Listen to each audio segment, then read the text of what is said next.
Right. So then the next question, which really popped into my mind during this morning's meditation, was, do you see anything going on in the sort of mainstream scientific world to look at this greater context? No. Very little. Very little. There was a lot of interest, early 1900s and 120 years or so ago. There was a lot more interest in these matters. The physicists then, if you read Einstein or Niels Bohr or Schrödinger, any of these people, they were more interested in consciousness than scientists now. Their work seems to have gone underground. It is true that there's more interest in these days in the scientific community and the philosophy of mind community in consciousness, but the vast majority, at least the ones that I know of, and that the vast majority have stuck with their materialist model, and they have added consciousness to it. And the result is panpsychism. And panpsychism is really the kind of lead stage of consciousness studies at the moment. Pan means everywhere, and psyche obviously means mind. It is the idea that consciousness is everywhere, or more specifically, that everything has a modicum of consciousness to it. It starts, of course, with the erroneous belief that the whole idea of panpsychism starts with the erroneous belief that I, this body, has consciousness. And we used to think that I, this body, had consciousness. Some people admitted that maybe dogs and cats also have consciousness. And then possibly chickens and fish, and possibly fleas and ants. And at some point there was a line that we drew. Everything on this side of the line is considered to have consciousness. Everything on the other side of the line was considered not to have consciousness. Well, panpsychism says that everything, literally everything, has a degree of consciousness. So in this way, the materialists have suggested that consciousness is somehow a fundamental property of matter. The mistake they make, of course, is that they're still starting with things. Everything has consciousness. Consciousness has everything. They have the wrong fundamental. Well, and they've got the wrong fundamental, and the reason they've got the wrong fundamental is that they are so attached to their materialist model. And not is it that they're just attached to it, because these are, many of them highly intelligent people. It is that their identities are invested in their beliefs. And that is the real problem. It's not that they are not capable of understanding the consciousness-only model. It's that their entire identities are invested in a matter model. That's what they find hard to give up. That's what makes it difficult for them even to be open to another possibility, because to be open to another possibility means that the demise of the entity that they had built around their materialist philosophy. And that is impossible for many of them. So no, I don't see much evidence in the scientific community for the understanding that we're speaking of. It's not to say that there aren't a few cases of it, that there are. I know a few people, but in general, I don't see much evidence of it.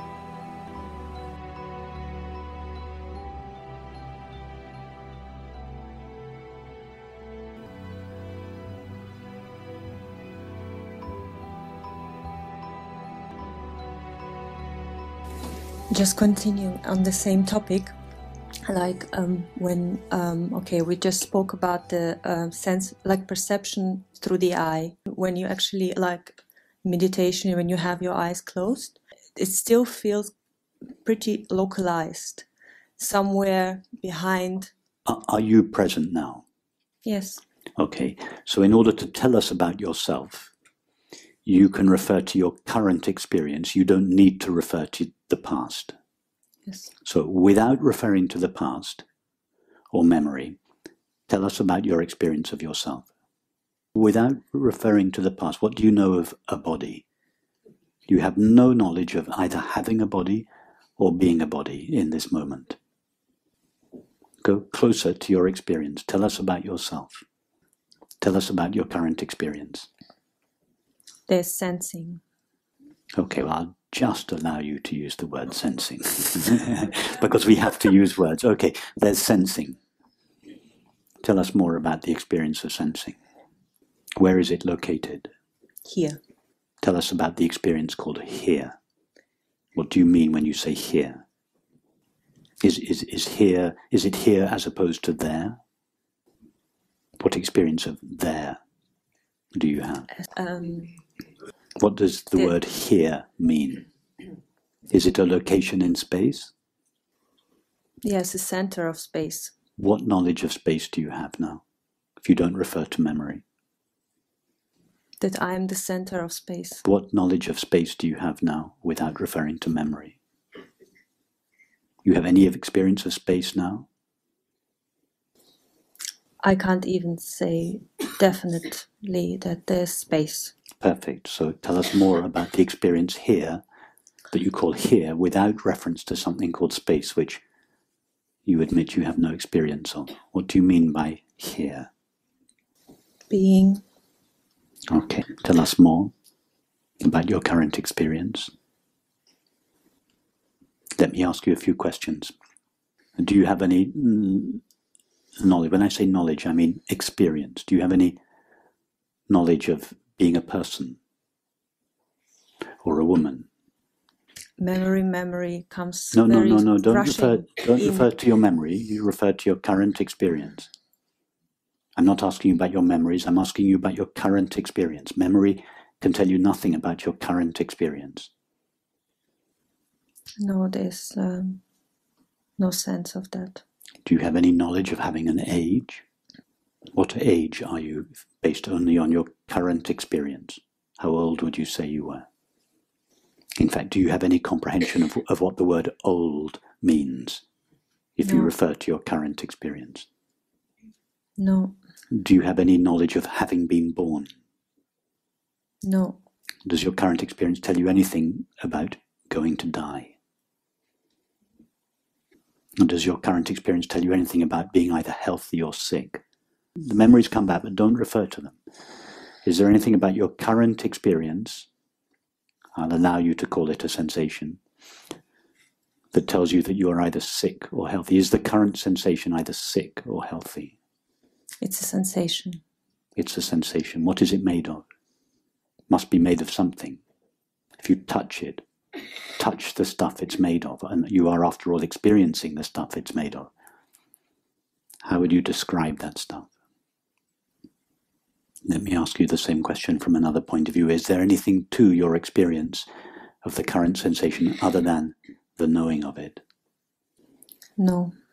Is there anything to your current experience in general other than the knowing of it? Please just say no.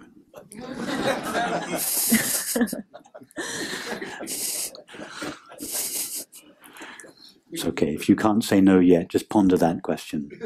I've got one more question for you. Is there anything in your current experience that tells you that you are lacking anything? No. What is the common name for the absence of lack? Fulfillment. Perfect. That's it. So now you know how to find the fulfillment or the happiness for which you have always longed. It's right there at the heart of your experience. So the question of localization is totally irrelevant. Exactly. You cannot answer the question of localization because the localization presumes a space to begin with. You're right. It's a moot question. Yes, you're right. But in order to find the answers to these questions, did you have to go to some extraordinary knowledge? No. Some special knowledge? Or some knowledge that you don't somehow have access to? No. How available was... Immediately. immediately available. Exactly. All you did was look at your experience as it is. All my questions were designed to do was just to get you to look at your experience, not how it might become one day if you meditate long enough, or just what your experience is now, divested of superimposed beliefs. I must say it still persists. What still persists? The sense of localization.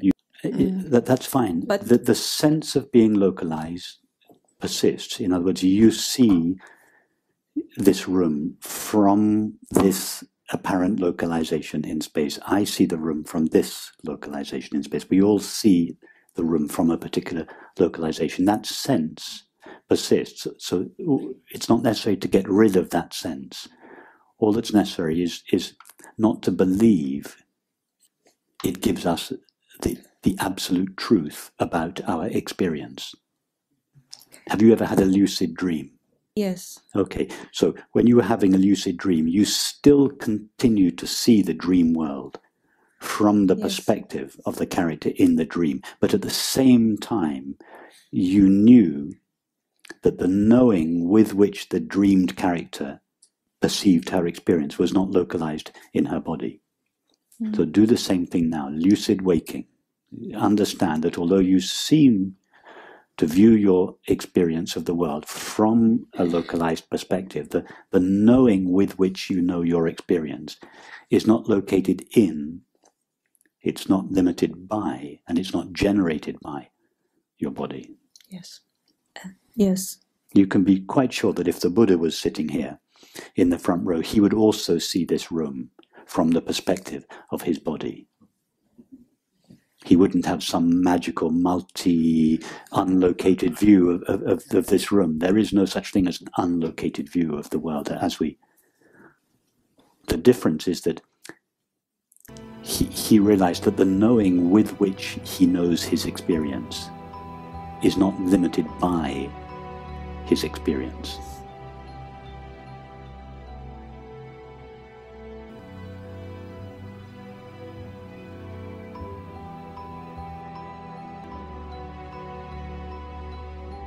Let me give you another completely different analogy that addresses this deep feeling we all have that the self is located in the body. It's true that our body is pervaded by our sense of ourself. We all feel that every part of our body is pervaded by ourself.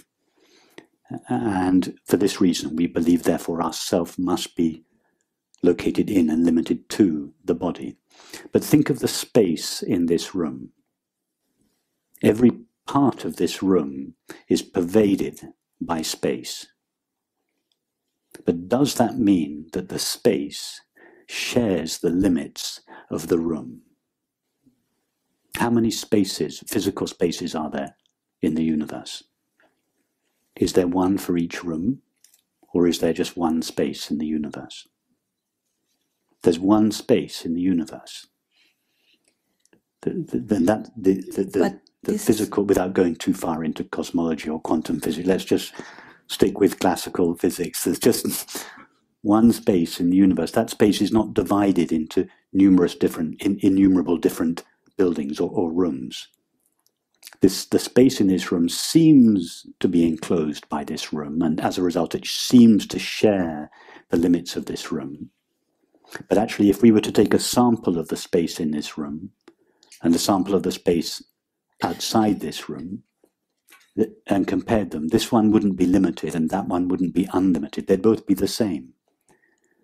And when 200 years ago or 100 years ago, before this building was put up, the space that now seems to be contained within the room was in exactly the same condition than it is now. And in 100 years' time, when this building will be demolished, nothing will happen to the space. It won't suddenly become unlimited. It didn't become limited in the first place. The self in the body is like that. There is a single self called infinite consciousness that pervades the body, pervades our experience, but is not limited to the body. Just like the space pervades this room, but is not generated by this room. It doesn't share the destiny of this room. And it is not limited to this room. It's the same with the self in the body. In other words, the self is not in the body is in the self.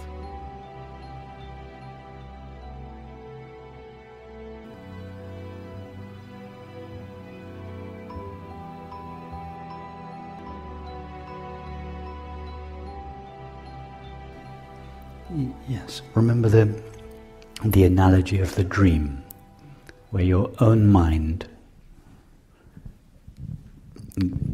creates a world within itself and simultaneously localizes itself in that world as a separate subject of experience, from whose perspective your own mind knows the inside of itself as the outside world.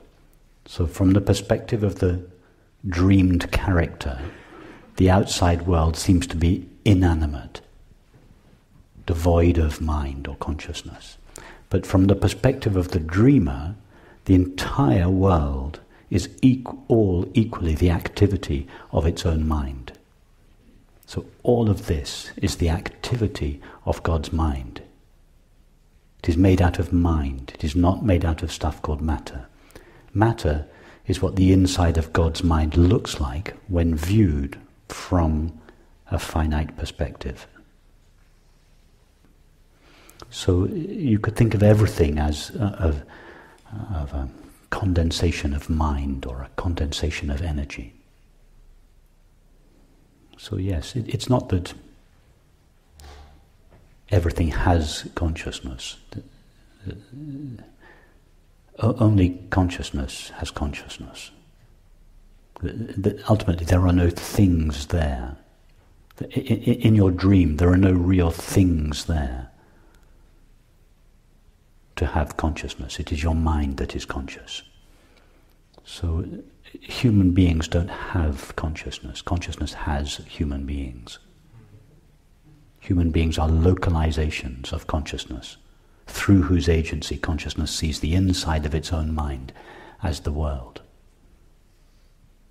So when we are looking at nature, we are seeing the activity of God's mind. If you don't like the word God, just replace it with the one mind, infinite consciousness. It's not that trees have consciousness. There are no objects called trees that have consciousness. In other words, consciousness is not an attribute of trees. Trees are just the way consciousness appears when viewed from a finite perspective. So, and it's for this reason that the ancients, they animated, for the ancients, and in the shamanic traditions, that nature is animated with spirit or mind. For this reason, there was this intuition that everything is the activity of the one mind. That does verify my experience, because I don't feel that I am separate from these experiences, or even they're no longer objects really. And I began the first time it showed itself in that way was when I felt like the seeming object was seeing itself through these eyes, and it was like there was a connection, and it's just really everything. I mean, it's just when, and I'm not analyzing it, not making it like a mystical experience. It just seems that there's a more connectedness of that's not being an object. It's just that there's nothing that's separate from what I am. Yes. That's what the experience of beauty is. Beauty is the experience that objects are not objects. In other words, the experience of beauty is the collapse of the apparent distinction between the subject and the object, the perceiver and the perceived. So it's never it's never the object that is beautiful. The object, the separate object and the separate subject collapse or merge into each other. That merging is the experience of beauty.